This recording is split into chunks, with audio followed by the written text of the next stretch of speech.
बहुत बहुत स्वागत है आपका। आप देख रहे हैं विंध्या टीवी टुडे और मैं हूं आपके साथ दीपक। तो बढ़ेंगे अगली खबर की ओर।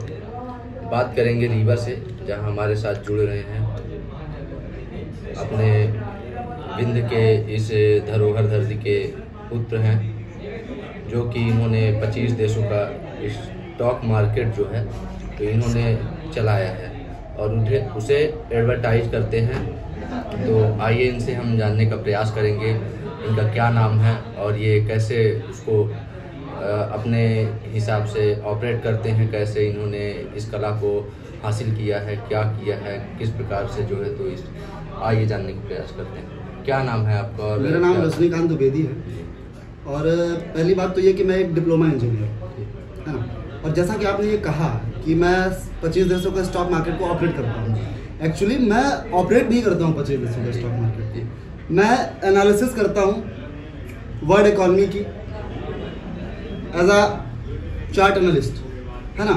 और एनालिसिस करने के बाद world class traders and advisers को, जिनका इन्वेस्टमेंट 1000 से लेके 1 करोड़ या 10 करोड़ या 20 करोड़ से 50 करोड़ है, उनको अपनी लाइंस के थ्रू या अपने एनालाइज लेवल्स के थ्रू सपोर्ट करता हूँ कि उन्हें कुछ हेल्प हो सके, वो कुछ पैसा अर्न कर सके।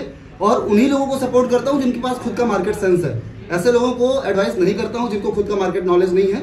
और जिन लोगों को खुद का मार्केट नॉलेज नहीं है उनको एज अ ट्रेडिंग टीचर और as a stock market physiologist support करता हूँ। तो आपने एक नॉवेल लिखी है जी। तो उस नॉवेल का आपने टाइटल क्या है? एक्चुअली मेरी लिखी हुई नॉवेल का जो टाइटल है वो है market mafia the novel of love, written by world stock market consultant, a silence to sensation dedicated to dream girl. Market mafia novel में क्या लिखा गया है? Actually market mafia the novel of love जो है वो एक अनसक्सेसफुल इंजीनियर से एक वर्ल्ड क्लास इंटरनेशनल ट्रेडर और वर्ल्ड क्लास फाइनेंशियल कंसल्टेंट और एक बेहतर सेल्समैन, जो इस दुनिया में कहते हैं कि सबसे सस्ती चीज है ट्रस्ट, और उस ट्रस्ट को इस दुनिया में किसी भी व्यक्ति को किसी भी कीमत पे बेच सकता है। ये उस सेल्समैन की कहानी है और एक लाइफ के एनालिस्ट की भी कहानी है। मार्केट माफिया यही है, मार्केट माफिया की कहानी। लेकिन इसमें मार्केट माफिया कौन है? एक्चुअली मार्केट माफिया एक कैरेक्टर है और मैं उस कैरेक्टर के बारे में इतना ही कहूंगा कि वो एक बादशाह है खामोशियों का, जिसे ना तो दौलत ने बनाया है, ना तो ताकत ने बनाया है, ना शोहरत ने बनाया है, ना तो नाम ने बनाया है। उसको बादशाह बनाया है एक माँ के 25 सालों के संघर्ष में और एक मरे हुए मोहब्बत के किरदार में, जो किरदार है उसकी ड्रीम गर्ल का। और विचारों की दुनिया के बादशाह आचार्य रजनीश और सुकरात जैसे लोगों ने जो इंसानियत और मानवता के लिए अपनी जान तक दे बैठे। मार्केट माफिया की कहानी की ड्रीम गर्ल कौन है? मार्केट माफिया की कहानी की ड्रीम गर्ल, ये मार्केट माफिया ही जो किरदार है वो इन्फ्लुएंस होगा इस दुनिया में सिर्फ उसकी ड्रीम गर्ल की वजह से, क्योंकि वो ड्रीम गर्ल ही थी जिसने एक साधारण से लड़के के मन में, जो एक 10,000 15,000 की नौकरी करके अपनी लाइफ को सेटल करना चाहता था, जो एक नौकर की तरह, गुलाम की तरह जिंदगी जीना चाहता था और सौंप दिया था उसने गुलामी को। तो ड्रीम गर्ल उसकी लाइफ की वो कैरेक्टर है जिसके आने के बाद उसकी लाइफ में वो कॉन्फिडेंस आया कि उसने दुनिया हिलानी चाहिए और उसने खामोशियां चुन ली। क्योंकि इस दुनिया में हर शख्स शोर करता है, अपनी कामयाबी का, अपने किए हुए किस्से सुनाता है, लेकिन वो 1000 दिनों की खामोशियां हैं जिसके 1000 किस्से हैं। हमारे दर्शकों को आप अपनी उस जो आपने नॉवेल लिखी है उसके बारे में कुछ विशेष बातें बताएं।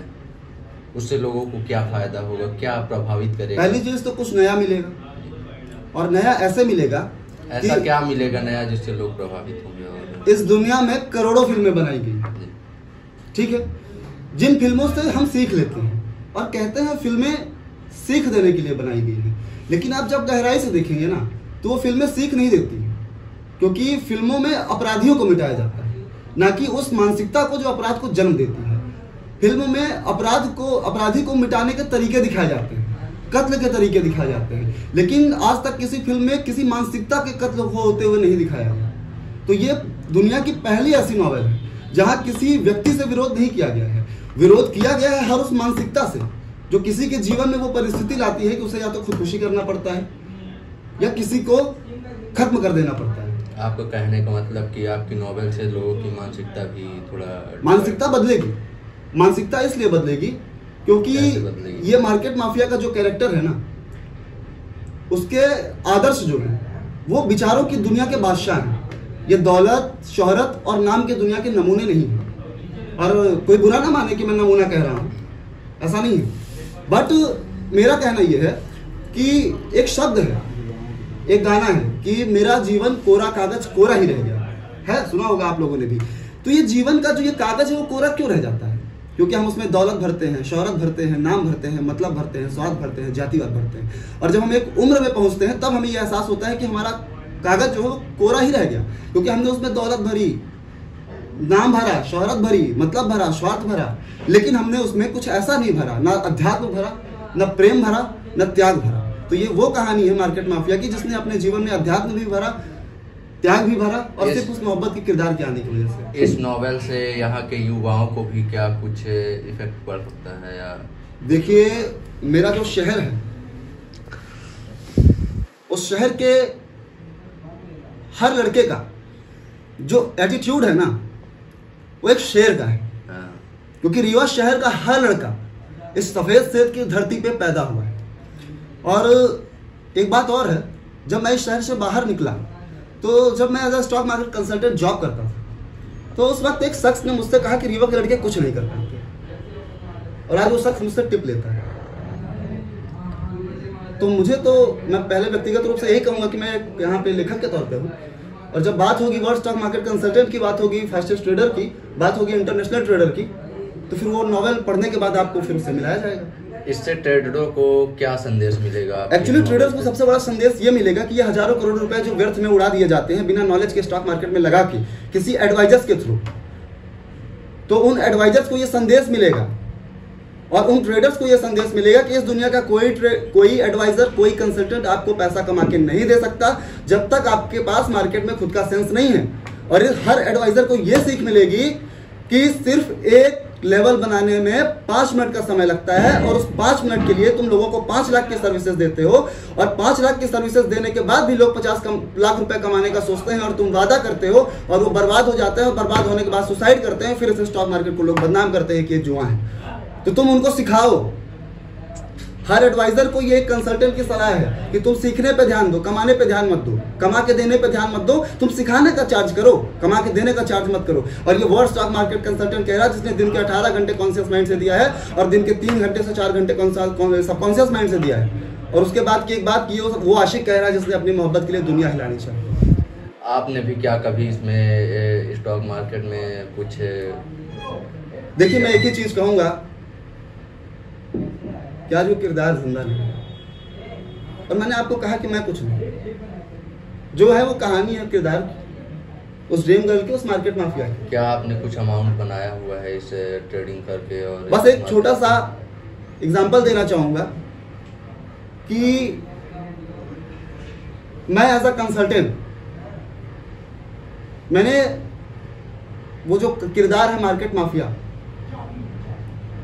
मैं उसे शायद इस दुनिया का सबसे बड़ा ट्रेडर हूँ। और ये दुनिया को उस वक्त पता चलेगा जब इस दुनिया के हजारों लोग जो स्टॉक मार्केट स्पेशलिस्ट हैं, ये रीवा की धरती से, सफेद शेरों की धरती से 25 देशों के स्टॉक मार्केट के फाइनेंशियल्स के लिए ये चैलेंज है कि जब तुम वो वर्ल्ड क्लास एनालाइज्ड लेवल्स देखोगे जो मार्केट माफिया ने डिजाइन किए हैं, या वो इंडियन स्टॉक मार्केट के वो लेवल्स देखोगे जो मार्केट माफिया ने डिजाइन किया है, तो तुम इस बात का अंदाजा लगा पाओगे कि वो किरदार जिसे खामोशियों ने बनाया वो कितना बड़ा ट्रेडर था।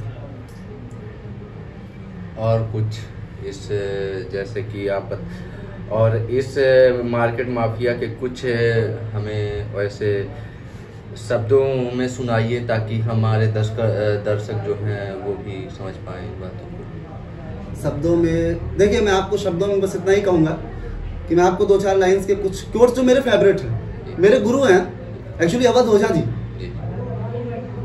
मैं देखिए, पहली चीज़ तो ये है कि मैं अगर अपनी बात करूं तो मेरे गुरु अवध ओझा जी हैं, लेकिन अगर किरदार मार्केट माफिया की बात की जाए तो उसका कोई गुरु नहीं, वो अपने आप में गुरु है। तो मेरे गुरु एक बात कहते हैं कि challenges are the best opportunity for the right people to prove his ability and existence towards this society. And the next one is कि I am not here to influence my personality by any materialistic asset. I am here. अरे आपकी novel काट देना।